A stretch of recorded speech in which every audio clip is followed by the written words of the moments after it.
The Arctic Igloo, proverbial home of the Eskimo. Today, for the armed forces, it can be a practical field shelter in the Arctic. North of the tree line, on the polar ice cap, or in the mountains.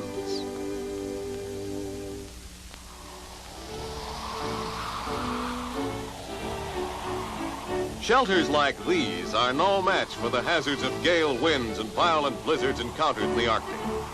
But the Igloo takes conditions like these in its stride. With the Igloo a structure of increasing concern in Arctic warfare research, 3 men of the 1st Arctic Test Detachment set out on a demonstration of the simple steps involved in building this serviceable and tactically desirable snow house. Only a particular kind of snow, wind-driven and of uniform consistency, can be used for igloos. And if it is unavailable, it's useless to build one. Knife tests reveal whether or not the drift is of the hard-packed consistency that is the only kind suitable for building an igloo. This snow is eminently suitable. So a rectangle is traced and the snow chopped up to make digging possible.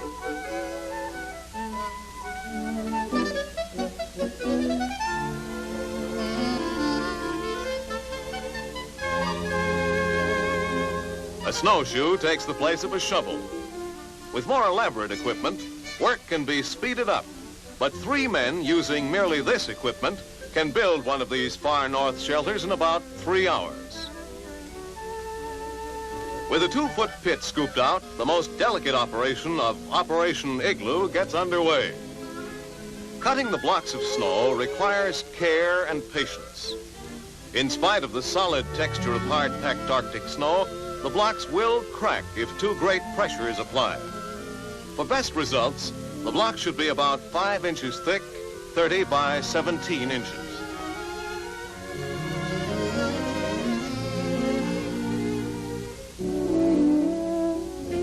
An ordinary carpenter's wood saw is ideal for cutting, but even the more tiring knife method works well enough.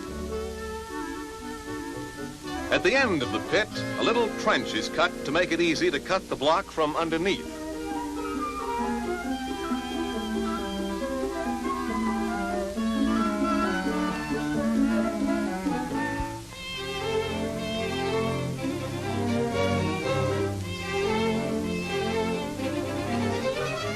Then the block is freed at the top. According to their size and the density of the snow, blocks weigh anywhere from 35 to 50 pounds.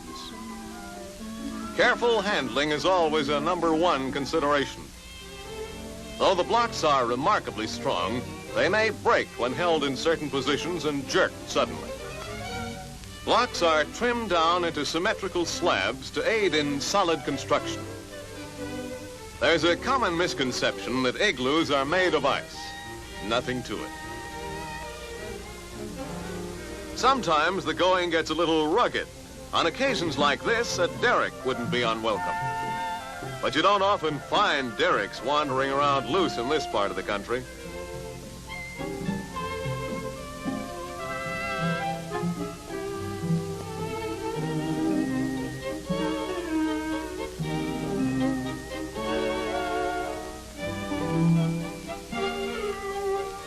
While one of the men continues to trim the slabs cut by the man in the pit, our 3rd man finds another spot to cut out still more blocks and thus speed up the construction job. Days are short in the Arctic, no daylight to waste. Back at the main site of operations, work has moved ahead.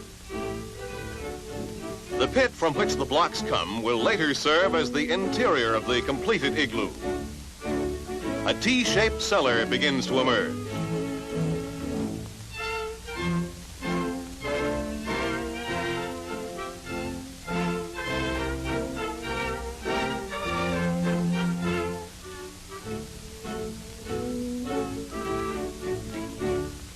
Now, with a circle traced in the snow as a guide to the igloo shape, the first 2 blocks are worked into position.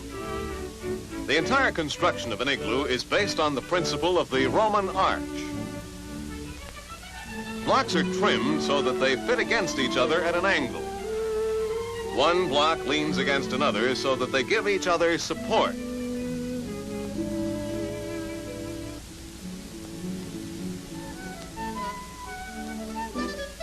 Chinks are filled in with soft snow.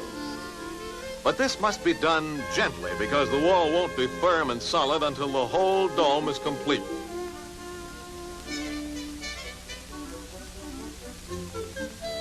With the first row completed, a new technique comes into play. Several feet from where the igloo's door is to be, several blocks are sliced down diagonally, creating a triangular-shaped niche.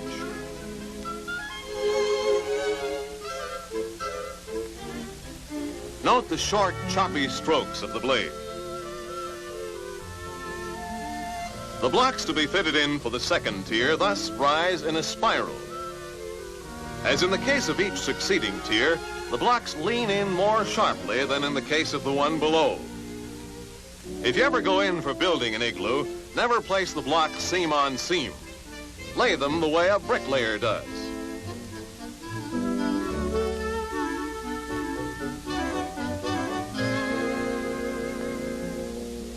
There's no change in method from here on. And if the blocks are carefully set and the snow is of passable quality, there'll be no trouble with a cave-in.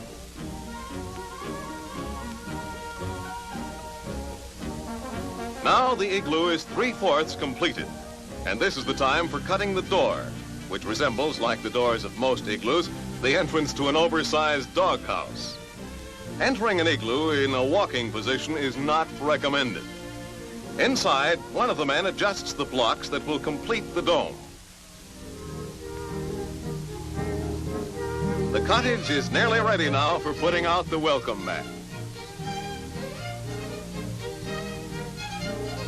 Now the last block goes on. The belief that water is poured over igloos has no basis in fact. The self-insulating qualities of the snow take care of everything, for snow inherently keeps out the cold and holds in warmth. Final touches. In a little less than 3 hours, a country place of their own. The cost of materials, just like the weather, is zero. It's not only a first-rate and comfortable shelter, but a shelter that will still be here the next morning. Unlike a tent, no gale winds or blizzards can move it from its present location. Blending with the landscape, it's self-camouflaging, and it can be left behind for others without abandoning government equipment. One of the men leaves a block outside, which, if necessary, serves as a door. But with the door open and a small hole cut in the dome, ventilation and temperature inside can be regulated. Just 3 knives and 3 hours' work. Know a faster way to build a house? And with the place inhabited, it soon warms up even with the door open. There's plenty of light, too. The dome of snow resembles a huge cluster of diamonds, with each facet reflecting light. A candle after dark creates plenty of illumination.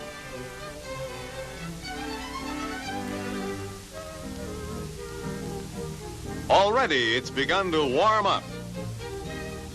Our igloo builders are ready for rest, and it's ready for them. They're set for a warm and comfortable sleep, come blizzards, winds, or a sub-zero thermometer. Next morning, everyone's blood is still circulating, and the igloo has fused overnight into a surprisingly solid unit capable of supporting a great deal of weight. For the benefit of skeptics, the men give proof positive of just how much an igloo can take.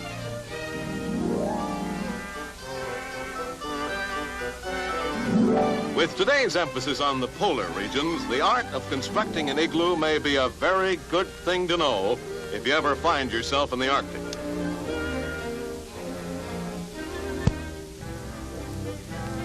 Safe, sturdy, and strong, the Arctic Igloo very definitely holds its own.